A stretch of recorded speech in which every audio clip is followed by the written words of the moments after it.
പ്രഭാഷണം നിർവഹിച്ച കുമാരനാശാൻ ജന്മശതാബ്ദി ആചരണ കമ്മിറ്റി സംസ്ഥാന convener professor KP Saji sir, അനുസ്മരണ പ്രഭാഷണം നിർവഹിച്ച പ്രശസ്ത എഴുത്തുകാരൻ ഉളത്തൂർ MP അവർ, സ്വാഗതം ആശംസിച്ച ഗ്രന്ഥശാലയുടെ സെക്രട്ടറി ശ്രീ രാജീവ് അവർ,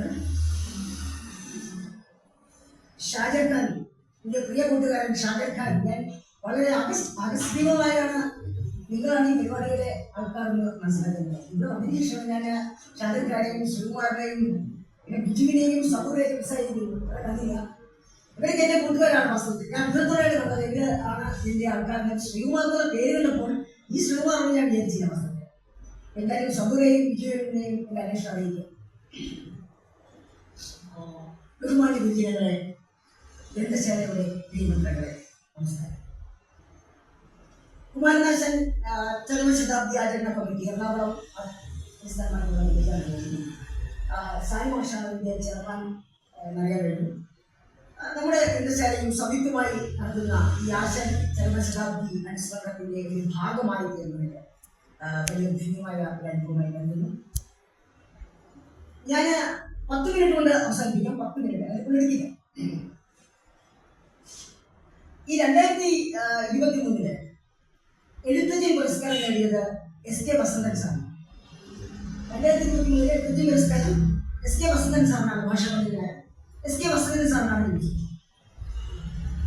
അത് കഴിഞ്ഞിട്ട് 2023 നവംബർ മാസം മാതൃഭൂമി അയച്ചിട്ടുണ്ട് ഒരു മുഖലേഖനം, മാംസനിബദ്ധമാണ് രാഗം. മാംസനിബദ്ധമാണ് രാഗം. അതാണ് നമ്മൾ കേട്ടിരുന്നത്. മാംസനിബദ്ധമല്ല രാഗം എന്നാണ്. ഇവിടെ SK വസന്തൻ സാറ് ഒരു മുഖലേഖനമുണ്ട്, മാംസനിബദ്ധമാണ് രാഗം. ആ ലേഖനത്തിന്റെ ഒരു വായന അനുഭവമാണ് ഞാനൊരു 7 മിനിറ്റ് കൊണ്ട് നിങ്ങളോട് പങ്കുവയ്ക്കുന്നത്. ആ ലേഖനം വായിച്ചതിന്റെ ഒരു വായന. കുമാരനാശൻ പറയാതെ പറഞ്ഞത് എന്നുകൂടി അതിന്റെ ടൈറ്റിൽ ഉണ്ടായിരുന്നു. അതിന്റെ സബ് ടൈറ്റില് കുമാരനാശൻ പറയാതെ പറഞ്ഞത് എന്നായിരുന്നു. ഈ കുമാരനാശന്റെ ആദ്യത്തെ ആഖ്യാന കാവ്യമാണ് നളിനി. അതിന്റെ സംസ്കൃതം നമ്മുടെ അദീപ് സാർ പറഞ്ഞു. അതിന്റെ കഥാസാരവും സന്ദർഭവും അതിന്റെ സാഹിത്യം എന്നിവയൊക്കെ അദ്ദേഹം പ്രതിപാദിച്ചു. അതുകൊണ്ട് എനിക്ക് കുറച്ചും എളുപ്പമായി കാര്യങ്ങൾ. ഈ SK വസന്തൻ സാറ് ഈ ലേഖനത്തിലൂടെ നടത്തിയിരിക്കുന്നത് നളിനിയുടെ ഒരു പുനർവായനയും പുനഃപരിശോധനയും.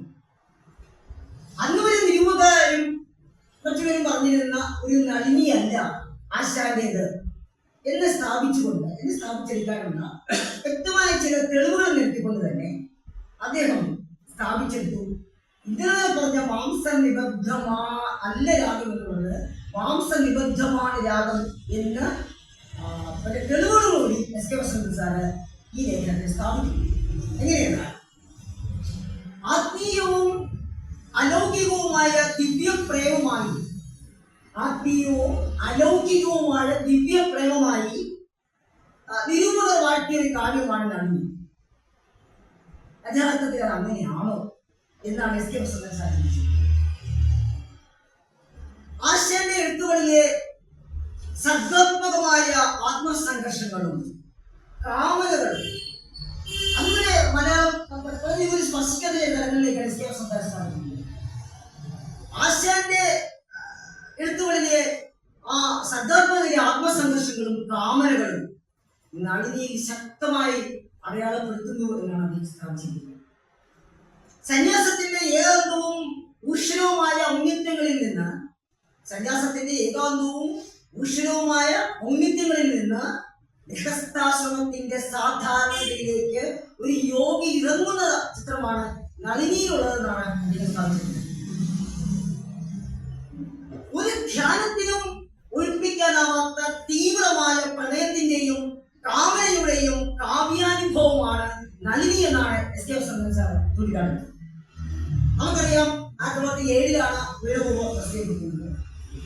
അത് ചില പഴയ ഭാഷാകോശങ്ങളെ പരിശോധിച്ചപ്പോൾ അതിൽ മനസ്സിലാക്കാൻ കഴിയുന്ന ഒരു കാര്യം, ഈ 1907 വീണഭൂമി പ്രസിദ്ധീകരിക്കുന്ന ആ സമയത്ത് തന്നെയാണ് അദ്ദേഹം ഈ നളിനിയും അദ്ദേഹത്തിന്റെ മനസ്സിലുണ്ടായിരുന്നു. 1911 ഈ നളിനി അല്ലെങ്കിൽ ഒരു സ്നേഹം എന്ന് കൂടി അതിന് പേരുണ്ട്. ഒരു സ്നേഹം എന്ന കൃതി നളിനി എന്ന കാവ്യത്തിൽ ഒരു സ്ത്രീയുടെ മാംസനിബദ്ധമായ രാഗം ഒരു യുവയോഗിയുടെ ഉപദേശത്താൽ ആത്മീയവും അലൗകികവുമായ ദിവ്യപ്രേമമായി എന്നാണ് നമ്മുടെ പ്രമുഖ നിരൂപകരടക്കം അന്ന് വാഴ്ത്തിയിരുന്നത്. അതായത് ഒരു സാധാരണ സ്ത്രീയുടെ കാമനകളും അസത്യങ്ങളുമുള്ള സാധാരണ സ്ത്രീയുടെ മാംസനിബദ്ധമായ രാഗം ഒരു യുവയോഗിയുടെ ഉപദേശത്താൽ ആത്മീയവും അലൗകികവുമായ ഒരു ദിവ്യപ്രേമമായി അവൾ മോക്ഷപ്രാപ്തി പ്രാപിക്കുന്നു എന്നാണ് സ്ഥാപിച്ചെടുക്കാൻ ശ്രമിച്ചിരുന്നത്. നമ്മുടെ നിരൂപകന്മാർ, സാമ്പ്രദായിക നിരൂപകന്മാർ സ്ഥാപിച്ചെടുക്കാൻ ശ്രമിച്ചത്. ഈ അഭിപ്രായത്തിലെ പുതിയ വിചിന്തനമാണ് എസ്.കെ. വസന്തൻ സാർ ഈ ലേഖനത്തിൽ നടത്തിയത്. നമുക്കറിയാം, ഇവിടെ പരാമർശിച്ചു 1907 മുമ്പ്, അതായത് വീണഭൂമി രചിക്കുന്നതിന് മുമ്പ് ആശാൻ ചില സ്തോത്രകൃതികളും ചില ബാലകവിതകളും അതിലെ കാമിനീകരണം തുടങ്ങിയ രചനകളുമായിരുന്നു ആശാൻ നിർവഹിച്ചത്. ഈ ആശാന്റെ ആദ്യകാല രചനകളെല്ലാം ക്രോഡീകരിച്ചത് അത് നിജാനന്ദ വിലാസം എന്ന പേരിൽ, ആശാന്റെ ആദ്യകാല കൃതികളെല്ലാം നിജാനന്ദ വിലാസം എന്ന പേരിൽ സമാഹരിച്ചത് കൈവ കൃഷ്ണാശൻ എന്നാണ്. കൈവ കൃഷ്ണാശനായിരുന്നു ആശാന്റെ ആദ്യകാല കൃതികളെല്ലാം ക്രോഡീകരിച്ച് നിജാനന്ദ വിലാസം എന്ന ഒരു സമാഹാരമായി പുറത്തിറക്കി. അതില് ഈ കൈവ കൃഷ്ണാശാൻ ഗ്രന്ഥകാരന്റെ നാമം, ആശാന്റെ പേര് സച്ചിദാനന്ദ സ്വാമികൾ എന്നാണ്. സച്ചിദാനന്ദ സ്വാമികൾ എന്നാണ്, കുമാരനാശാനല്ല, സച്ചിദാനന്ദ സ്വാമികൾ എന്നാണ് ചേർന്നത്. അത് ഇപ്രകാരമായിരുന്നു അതിൽ രേഖപ്പെടുത്തിയിരുന്നത്. അരുവിപ്പുറം ശ്രീ ശങ്കരഗിരിയിൽ എഴുന്നള്ളിയിരിക്കും ശ്രീ ഭഗവാൻ ശ്രീനാരായണാചാര്യ സ്വാമിപാദ ശിഷ്യൻ കുമാരദേവൻ എന്ന സച്ചിദാനന്ദ സ്വാമികളാൽ അരുൾ ചെയ്യപ്പെട്ടത് കുമാരദേവൻ എന്ന സച്ചിദാനന്ദ സ്വാമി. പക്ഷേ തുടർന്ന് വന്ന ഭാഷാഘോഷയില് കുമാരനാശാൻ എന്ന തലക്കെട്ടിൽ മൂലൂർ പത്മനാഭ പണിക്കർ ലേഖനമുണ്ട്. ആ ലേഖനത്തിൽ അദ്ദേഹം പ്രത്യേകം പറയുന്നുണ്ട്, സച്ചിദാനന്ദ സ്വാമി എന്ന പ്രയോഗം ആശാൻ ഇഷ്ടമായിട്ടില്ല. പ്രത്യേക പുസ്തകം സച്ചിദാനന്ദ സ്വാമികൾ എന്നെ വിളിച്ചത് ആശാൻ ഇഷ്ടപ്പെട്ടില്ല എന്ന് മുലൂര് ഭാഷാഘോഷങ്ങളുടെ ലേഖനത്തിൽ സ്ഥാപിച്ചു. SNDP യോഗത്തിന്റെ മൂന്നാം വാർഷികത്തിൽ ഒരു മംഗളരൂപേണ ഈ മുലൂർ പത്മനാഭ പണിക്കർ ഒരു കവിത വായിച്ചു. അതിന് ആശാനെ കുറിച്ച് ഇങ്ങനെ പറഞ്ഞു: പിന്നെ സ്വാമി കടാക്ഷത്താൽ മണ്ണിൽ സദാ കീർത്തി പോലും ചിന്നസ്വാമി എനിക്ക് ആശാൻ ജയിച്ചിടണം. പിന്നെ സ്വാമി കടാക്ഷത്താൽ മണ്ണിൽ സദാ കീർത്തി പോലും ചിന്നസ്വാമി എനിക്ക് ആശാൻ ജയിച്ചിടണം. എന്നാൽ തൊട്ട് അടുത്തിറങ്ങിയ വിവേകോദയത്തിൽ പത്രാധിപരാശനാണത്. വിവേകോദയത്തിൽ ആ സ്വാഗത ഭാഷണം ചേർത്തപ്പോൾ പത്രാധിപരായിരുന്ന ആശാൻ ചിന്നസ്വാമി പ്രയോഗം ഇരുത്തിയിരുന്നു. രണ്ട് കാര്യങ്ങളാണ്. ചിന്നസ്വാമി അതെനിക്ക് വേണ്ട, ആ അലങ്കാരം എനിക്ക് വേണ്ട. സച്ചിദാനന്ദ സ്വാമി അതും എനിക്ക് വേണ്ട, ആ കഴിവ് എനിക്ക് വേണ്ട. ആശാൻ സ്ഥാപിച്ചു. എനിക്ക് എന്തുകൊണ്ട് നമ്മളെ ആൾക്കാർ പലപ്പോഴും ആശാനെ ചിന്നസ്വാമി ആക്കാൻ വല്ലാതെ ശ്രമിക്കുന്നു. അതല്ല ആശാൻ, അത് നല്ല ആശാനല്ല, അത് മാത്രമല്ല ആശാൻ. നല്ല ആശാൻ ഞാൻ പറയുന്നില്ല, അത് മാത്രമല്ല ആശാൻ. ആശാൻ നമ്മൾ കൂടുതൽ വായനയ്ക്ക് വിധേയമാക്കണമെന്നാണ് ഇത് പറയുന്നത്. നളിനിക്ക് A.R. രാജരാജവർമ്മ എഴുതിയ അവതാരിക ഇതാണ് ക്രക്സ് എന്ന് പറയുന്നത്. ഞാനിന്ന് പറയാൻ പോകുന്നതിന്റെ ക്രക്സ് ഈ വരിക. നളിനിക്ക് A.R. രാജരാജവർമ്മ എഴുതിയ അവതാരിക ഇപ്രകാരമാണ്: സൂക്ഷ്മമായി നോക്കുമ്പോൾ ഇതിന്റെ നിർവഹണം രമണീയമായ സംഭോഗ ശൃംഗാരത്തിന്റെ ഉത്തര കാഷ്ഠയിൽ തന്നെ പര്യവസാനിച്ചിട്ടതായി കാണാം. നളിനിയെ പറ്റി A.R. രാജരാജവർമ്മ പറഞ്ഞതാണ്. ദിവ്യപ്രേമമല്ല, അതിന് ദിവ്യപ്രേമമല്ല. ദിവാകരനും നളിനിയും തമ്മിലുള്ള അല്ലെങ്കിൽ നളിനിക്ക് ദിവാകരനോട് എന്താ ഈ പറയുന്ന ഒരു പ്ലേറ്റോണിക് ലവ് നമ്മൾ ഇംഗ്ലീഷ് പറയുന്ന അത്തരം ദിവ്യപ്രേമമൊന്നുമല്ല, മാംസബദ്ധമായ കാര്യം തന്നെയാണ്. ഏതൊരു പറയുന്നുണ്ട്, സൂക്ഷ്മമായി നോക്കുമ്പോൾ ഇതിന്റെ നിർവഹണം രമണീയമായ സംഭോഗ ശൃംഗാരത്തിന്റെ ഉത്തരകാഷ്ഠയിൽ തന്നെ കൈവസരിച്ചിട്ട് കാണാമെന്നാണ് നീതി പറയുന്നത്. ഈ വസ്തുതയെ ആശാൻ അതിൽ തന്നെയുള്ള മുഖവരയില് ആ ശബരിമലയെ സ്വാഗതം ചെയ്യുന്നു. അതിൽ ആശാൻ നൃത്തമായിരുന്നല്ലോ. ഓർമ്മ ഒന്നായിരിക്കും പറഞ്ഞത് ശരിയല്ല എന്ന് ആശാൻ പറഞ്ഞില്ലെന്ന് മാത്രമല്ല ആ വരികളെ അദ്ദേഹം സ്വാഗതം ചെയ്യുന്നു. ആഗതർക്ക് വിഹഗസതങ്ങളാൽ സ്വാഗതം പറയുന്ന സരോജിനി യോഗിയെ വശകനാക്കി രമ്യഭൂഭാഗ ഭംഗികൾ ഭരിക്കുവാനേ. യോഗിയെ വശകനാക്കി. സരോജിനി താമരപ്പുഴ, നളിനിയും താമരപ്പുഴ. നളിനി യോഗിയെ വശകനാക്കി എന്ന് തന്നെ ആശാൻ പറയുന്നുണ്ട്. ആ സ്ത്രീ തന്റെ കാമനകളെ, നളിനി എന്ന സ്ത്രീ തന്റെ കാമനകളെ, തന്റെ ഇഷ്ടങ്ങളെ ബോധപൂർവം തന്നെ ദിവാകരനെ വശകനാക്കി എന്ന വാക്കിനെ ഉപയോഗിച്ചിട്ടുള്ളത് ആശാൻ ചെയ്യും. അല്ലാതെ അമ്മയൊരു ഈ പറയുന്ന മാംസബദ്ധമല്ലാത്ത എന്തോ ഒരു അലൗകികമായ പ്രണയമൊന്നും ആയിരുന്നില്ല വാസ്തവത്തിൽ നളിനിയും ദിവാകരനും. നളിനിയുടെ കാവ്യാരം ശ്രദ്ധിച്ചാൽ നളിനി തുടങ്ങുന്നത് നല്ല ഹൈമവത ഭൂമിയിൽ ഏറെയായി കൊല്ലം അങ്ങൊരു വിഭാതവേളയിൽ എന്ന് പറഞ്ഞുകൊണ്ടാണ് നളിനി തുടങ്ങുന്നത്. ഈ ഹൈമവത ഭൂമി എന്ന് പറയുന്നത് നമുക്കറിയാം.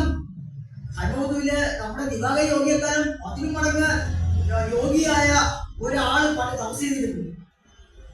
ഈ ഹൈമവത ഭൂമിയില് ഹിമാലയത്തിന്റെ സ്ഥാനങ്ങളില് നമ്മുടെ ദിവാകര യോഗിയെക്കാളും 10 മടങ്ങ് ശക്തിയുള്ള ആത്മശക്തിയുള്ള ഒരു യോഗി പണ്ട് താമസിച്ചിരുന്നു. കാൽ കൊണ്ടും ഇല്ലാത്തൊരു കൊണ്ടൽ പോലെ, കല്ലോലമില്ലാതെ ആഴി പോലെ, കാറ്റിൽപ്പെടാത്ത ദീപം പോലെ നിഷ്പന്ദമായി പ്രാണനടക്കി തപസ് ചെയ്ത യോഗിയെ രാമദേവൻ അമ്പെയ്ത് അവർമ്മയുടെ സാന്നിധ്യത്തിൽ, പാർവതി ദേവിയുടെ സാന്നിധ്യത്തിൽ മോഹനാസ്ത്രം തൊടുത്തുവിട്ട് തപസ്സലക്കിട്ടില്ലേ ഈ ഹൈമവത ഭൂമി. ശിവപാർവതിയെ പറ്റി ചിത്രയും പറഞ്ഞു വിട്ടാണ് പറയുന്നത്. ആ ഹൈമവത ഭൂമി തന്നെയാണ് നളിനിയുടെ പശ്ചാത്തലം. ദിവാകരനെ കുറിച്ചാണ് എപ്പോഴും നളിനി ഓർക്കുന്നത്. ഓമനച്ചനും മൃണാളം എന്ന പോലെ വാമനേത്രയുടെ വാമമാകാരം തുടിച്ചു. അതായത് പറയുന്നത് ഈ പുരുഷന്റെ വലതുവശവും സ്ത്രീകൾക്ക് എട്ടുഭാഗം തുടിക്കുന്നത് ശുഭസുന്ദരിയാണെന്ന് പറയുന്നു. അപ്പൊ ദിവാകരനെ കാണുമ്പോൾ തന്റെ ആഗ്രഹം നോക്കി പൂർത്തിയാവും എന്ന് നളിനി അബോധമായി അവർ ചിന്തിച്ചിരുന്നു. അപ്പൊ അതുകൊണ്ട് തന്നെ അവളുടെ ആത്മകഥത്തിൽ പറയുന്നുണ്ട്, ഒരു മോണോലോഗിൽ പറയുന്നുണ്ട്, ഈ നളിനി ഒരു മോണോലോഗ് ആത്മകഥ നടത്തുന്നുണ്ട്. സ്വാമിയാം ഗതിയെ നോക്കി നിൽക്കുവൻ താമരെ കരളവായി വേറ്റുന്നു, സ്വന്തമാം മധു പൊതിച്ച വണ്ടിയും ചന്തമാർ നരുളി നിൽക്കും ഓമലെ ഹന്ത ധന്യമകന്റെ ജീവിതം. താമരെ സ്വന്തമാം മധു പൊതിച്ച വണ്ടിയും ചന്തമാർ നരുളി നിൽക്കും ഓമലെ ഹന്ത ധന്യമകന്റെ ജീവിതം. മധു പൊതിച്ച് എത്തിയ ആ വണ്ടിന് നീ മധു തരുന്നു, നിന്റെ ജീവിതം ധന്യമായിരിക്കുന്നു. അപ്പൊ അവളുടെ കാമനകളെ ഇന്നിറക്കാൻ സൂചിപ്പിക്കുകയാണ് അവിടെ ചെയ്തത് അല്ലേ? അങ്ങനെയല്ലേ? നോക്കൂ, 5 കൊല്ലമായി തപസ് ചെയ്യുകയാണ് യോഗിനിയുടെ. 5 കൊല്ലമായി അവള് തപസ്സനുഷ്ഠിക്കുകയാണ്. ഏത് ഉപദേശത്തിന് മുകളിലും ഒരു ഓർമ്മ അവൾക്ക് എപ്പോഴും ഉണ്ടായിരുന്നു. മരത്തിന്റെ നിഴൽ മണലിട്ട് മാറ്റാൻ കഴിയില്ല. അതേപോലെയാണ് ദിവാകരനോടുള്ള എന്റെ ഓർമ്മ എനിക്ക് മാറ്റാൻ കഴിയില്ല നമ്മൾ പലപ്പോഴും പറയുന്നുണ്ട്. അപ്പോ മാംസബദ്ധമായ രാഗം പരിണാമം സംഭവിച്ച് ആത്മജ്ഞാനമായി എന്ന് പറയുന്ന കാര്യമൊന്നുമില്ല. ആത്മീയയും കാമനയും ഇവിടെ ദ്വന്ദ്വമാവുകയാണ്. തീവ്രമായ പ്രണയവും അഭിനിവേശവും കാവ്യാനുഭവമായാണ് നൽകുന്നത് പറയാം. അപ്പോൾ മാംസനിബദ്ധമായ രാഗം എന്ന് പറയുന്നതിന് പകരം എന്നതാണ് ശരി എന്നാണ് എസ്.കെ. വസന്തൻ സ്ഥാപിക്കുന്നത്. ഒരു കാര്യങ്ങൾ മനസ്സിലാക്കുക, ഈ നളിനിയുടെ പ്രകാശന വേളയിൽ ആശാൻ തന്റെ ആ പ്രകാശന വേളയില് നളിനിക്ക് ദിവാകര സ്പർശം ഉണ്ടായത് എങ്ങനെയെന്ന് അദ്ദേഹം രസകരമായി പറഞ്ഞിട്ടുണ്ട്. നളിനിക്ക് ദിവാകര സ്പർശം എങ്ങനെ ഉണ്ടായതെന്ന് രസകരമായി പറഞ്ഞിട്ടുണ്ട്. ഈ നളിനിക്കുണ്ടായ ദിവാകര സ്പർശം ഒരു പ്രത്യേക സ്നേഹം എന്നീ പദങ്ങളിൽ ഒരു നേരത്തെ ചിരി ആശാൻ ചോദിച്ചു. നമസ്കാരം.